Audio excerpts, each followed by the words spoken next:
Le Guira est très bénéfique pour les producteurs. Cultiver la terre au Sahel n'est pas chose facile. Les sols sont souvent pauvres, secs et peu fertiles. Mais il existe une solution, la matière organique. Le fumier, les résidus de culture, les feuilles, ces éléments naturels peuvent enrichir le sol, le rendre plus vivant, plus fertile et même améliorer sa capacité à retenir l'humidité. Mais un dilemme se pose. Ces résidus végétaux sont aussi une source précieuse de fourrage pour le bétail. Alors, comment nourrir le sol sans priver les animaux? La réponse pourrait venir directement de la brousse. Des arbustes locaux, comme le Guéra sénégalensis, ces plantes résistantes poussent même en période sèche. Elles peuvent être taillées régulièrement pour fournir une biomasse utile au compost sans concurrencer les cultures vivières. Et avec un peu de savoir-faire, on peut transformer cette ressource naturelle en un engrais organique puissant qui améliore les rendements et soigne le sol en profondeur. Découvrons ensemble comment une agricultrice a réussi ce pari. Apprenons avec elle, étape par étape, comment produire un si bon compost pour améliorer la fertilité à partir de ce que la terre nous donne déjà. J'ai formé 10 producteurs de ma commune. Certains utilisent du niébé fourragé, d'autres du compost. Leur rendement a fortement augmenté. Ainsi, on obtient un bon rendement sans engrais chimiques, car tous les éléments utilisés sont naturels et fertilisent le sol. Guira, tige de mil, chaume de mil, cendre, fumier. Matériaux de compostage. Voici le Guira. Guira est utile aux producteurs. Ses feuilles nourrissent le bétail en période de disette. Les Guiras qu'on trouve dans les champs, les forêts et autour des mares, nous les avons trouvés sur place. Personne ne les a plantés. Exactement. Regarde ces jeunes pousses. Ce sont des tiges de mil, appelées gatak. Elles constituent un excellent fertilisant pour nos champs. Ça, c'est des chaumes de mil appelés katak.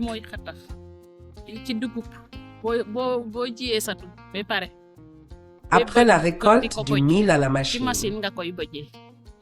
on sépare les graines des tiges et ces résidus restent. Si on les récupère et qu'on les arrose avant l'hivernage, ils se décomposent et deviennent comme du sable. Cela augmente le rendement du champ. Voici la bouse de vache qu'on ramasse aussi en forêt. Elle peut servir d'engrais, d'ailleurs. Son engrais est meilleur que celui du cheval. Tu peux collecter de la bouse de vache fraîche et la mélanger avec celle du cheval. Cela accélère la décomposition et améliore le rendement. Comment produire le compost? Si les tiges de Guira sont coupées, elles se décomposent plus rapidement que si elles restent entières.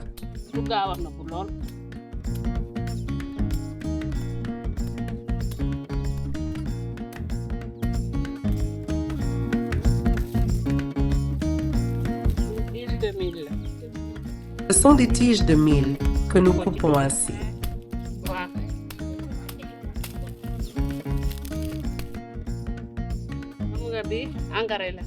Le Guira, les tiges de mil et le katak sont tous des engrais.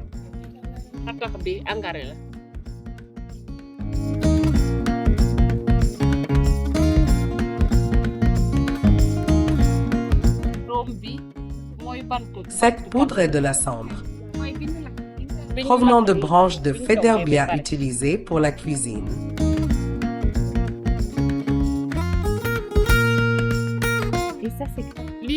Et ceci, c'est du fumier de cheval.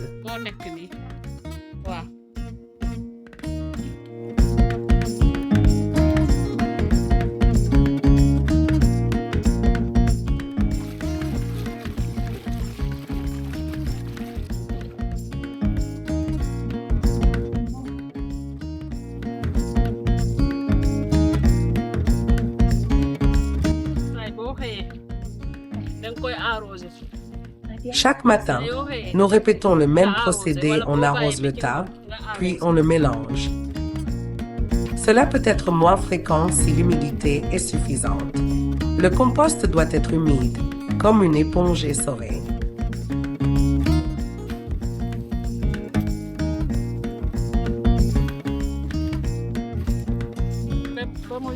Au fil des jours, on constate une forte chaleur à l'intérieur du tas, signe de décomposition.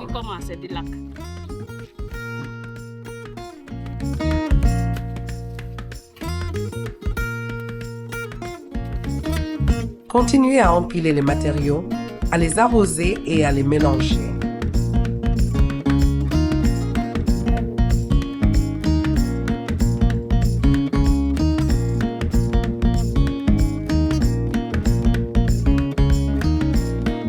Le tas doit être d'au moins 1 mètre cube.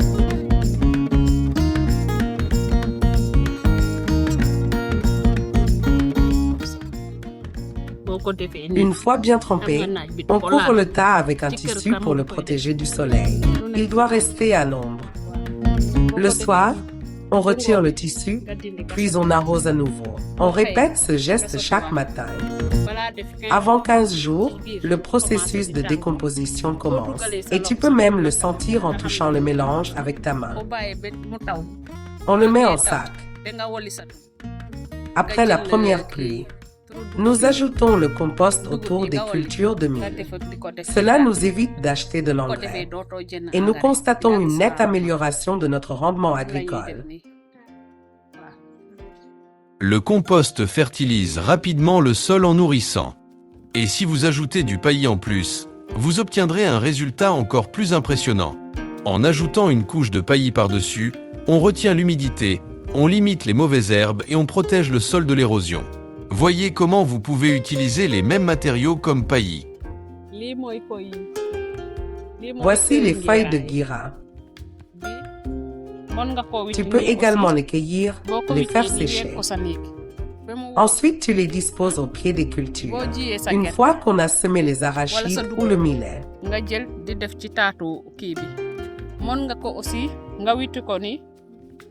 On peut aussi mélanger les feuilles de guira avec du fumier, puis arroser. Avant l'hivernage, le tout va se décomposer. Cela fait 3 façons. Les tiges de guira peuvent également servir d'engrais. On les coupe et on les enterre. Lors des premières pluies, les feuilles de guira vont se décomposer, fertilisent le sol.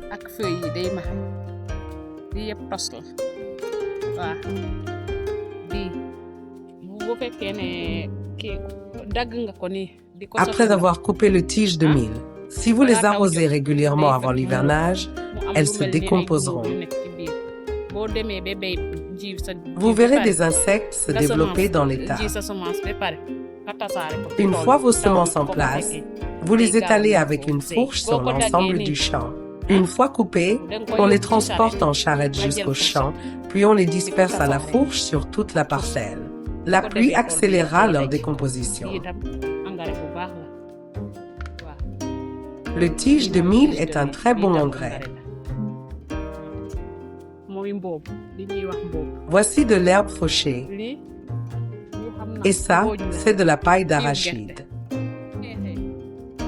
On peut aussi l'utiliser comme engrais vert pour fertiliser les champs. Et ce n'est que le début des utilisations potentielles de guira. Certains producteurs, lors des semences, cueillent les feuilles et les laissent sécher dans leur chambre, à l'ombre, jusqu'à ce qu'elles soient bien sèches. Les feuilles séchées sont ensuite pilées, mélangées avec les semences d'arachide ou de mil. Elles deviennent une poudre qui accélère la croissance des semences.